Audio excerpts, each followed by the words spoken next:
Akwaba, you are welcome to another episode of The Profile. With me, the finest Timothy Nanakwame Odum. You can call me sometimes when you meet me on the road. Today I have with me a very nice gentleman, and he is going to share with us his story, his journey so far. So stick and stay with me as we delve into questions and answers as he tells the story of his life. Mr. Ivan Sado. Yes, sir. You are welcome. Thank you. I like your cap and I like your adornment. Okay, thank you, sir. Yes, you are welcome to E2T Studios. And I mean, I have been expecting you, and today you being here, I'm very, very glad to have your presence here. So thank you for coming. Thank you. Let me use this opportunity to acknowledge the management of this very station for a great work done. In fact, you have a very nice edifice. Oh, thank you. Very nice studio. You guys are doing a great work. Thank you. Thank you. Thank you guys for also inviting me to show up on your program. You're welcome.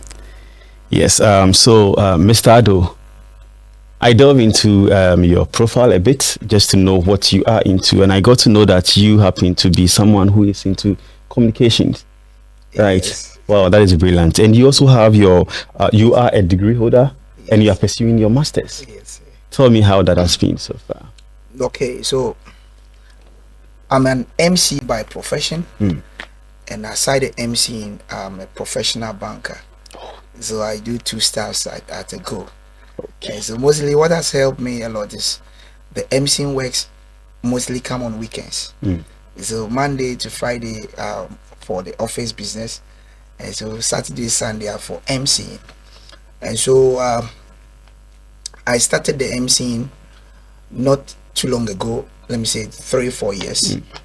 And it was a friend who noticed that gift in me and prompted me that looking at how flawless and how genuity you are, and your boldness in speaking in public, how fluent and how flawless you do public presentation, he see me to be a very good MC. So why wouldn't I pursue it as a professional job? So I sat over it and thought about it. In fact, I also prayed over it, and I had a good direction from God. And you know, anything that you think of doing with hard work and perseverance, you are able to achieve it. In fact, if I tell you I have a teacher who taught me how to do MCing, then I'll be a liar to you. I did all the reading via YouTube, Google, and other stuff. So it has been an interesting journey for me to be counted as one of the best MC in Ghana. And I personally don't have a coach who personally sat me down to teach me. I got all my tuition from the internet. And so when I go to work from 7 to sometimes close late in the night around 8, banking works are mostly calculation and those stuff. You have to, when you're close to public, you have to do balancing and other stuffs. Okay. So right after balancing, when we close officially around 8, when I go home, I'll have a little sleep. 12:30 midnight, I have to wake up and start learning, because I wanted to be an MC, not just an MC, but a professional MC, a standard MC, an MC who can meet the standard, who can meet the class of people that I want to meet. So I was really learning. So I sometimes wake up 12, watch some videos about professional MCing, I do a lot of research, and sometimes I will sleep around 4 a.m. And so it was a constant learning that brought me to the limelight. And so anything that you do with perseverance and hard work, you are able to be seen up there. So I have a lot to tell you today, how all started, and where the Lord is sending me to as I'm speaking. And that we want to hear. We want to hear how it all started. And yes, you said a friend saw the potential in you, and talked to you about it. You also sat and prayed about it, and then boom, you became an MC. It wasn't boom. You see, something that you've never done some before. You were doing it though, but you were not doing it as a professional job. We were doing normal MCing at the church when we have church programs, church musical concert and those stuff. We do MCing, but we do it for free. We don't charge. Yeah. So if you are going to say I'm going to do an MC and charge, it means that You need to have do some business. research. Yeah. So no one will give his or her program to you, and after you charging that person, you came to just mess up stuffs. That person wouldn't agree with you. Yeah. The way the person will handle you, you wouldn't be happy. So it was something that need more research, need the direction of God, need more prayers, so that you can be able to start. The very first time I remember I did a program, it was a birthday party, and let me share my experience with you. In fact, she was a friend of mine, and I told her that I told her I'm an MC, so I want to use her as a startup. Yeah, sure. So she agreed to that. I help her rent. In fact, I'm a planner as well. Okay. So I help her rent the PA device, where to do the program, the event grounds. I help her do all those stuffs. So a day before the program, the way I was shivering, this thing, if I thought it earlier on, I would have rejected the request. Yeah. Charlie. So I was saying, okay, Charlie, let me try my hand on, because she's a friend. If I'm not able to impress her, I'll know how to talk to her, so that she'll be okay. So the day came by, and my secret has been prayers. 30 minutes to every program that I do, I get myself into prayer. I call upon heavens. Because I can't do anything. Some people, before they do program, they take in other stuff to hide them. But I don't know how to do that. So I have to also consult my God, and tell him that I'm putting everything to him, because I'm the master of ceremony. My presence alone makes everything good. If I mess up the program, all the program will mess up, from food, everything, it will mess up. So I have to consult my God, speak to him that there is another program. You should show up. So I did that, and to be very honest with you, it was a top-notch delivery I had. Now, see, right after the program, people were coming for my number. That's great. First program. No, come on. And so the woman told me that, I mean, just come on, I should take money for it. And God used me to raise funds for her. And so it's baffled everyone there. People never knew that was my first time emceeing an official program. And the way I did it, it seems like someone who have been in the field or in the industry for a very long time. So me personally, I knew that this is my official MC. This is my first time doing an official or an outdoor program. Now, before you proceed with that, you said you have been doing this MCing for 3 years. Yes. Before the 3 years, you were doing banking? Yes, actively. I'm still into the banking. Okay, so for how long have you been in banking? Oh, I've been in banking for almost 12, 13 years. 12, 13 years. Yes. So I'm going to ask this. How is that? Yes, with the banking too, I started from scratch. And whilst I was doing the banking, I was schooling. And so I've been a susu collector before. Okay. So myself, I'm a living testimony, a living epistle. I've been a susu collector, formerly Jody Fadanfo. That was the name of my friend's bank. Yeah. I was a normal susu collector, and due to my dint of hard work, my manager saw something in me, and I got promoted. I had only SS, but I was promoted to come and sit in the office. That's great. To be as a recovery manager or a recovery officer. That's great. And people that I came to meet them. I was promoted before them. Because I was very hardworking. Whatever I found doing, I do it like my own. I do it like my own business. So my manager just took me out of the street as a susu collector and gave me a new office and advised me that he wouldn't be here forever, so I should also further my education. Further your education. And he helped me buy a university form, and I started schooling. So that got me into the university. So I was working and schooling. And God being so good, I graduated with second class upper. Oh, that's great. I'm still schooling. Yes, sir. Yes. You said something that is very intriguing in all your submissions. You said hard work. Now I'll ask, how was your upbringing?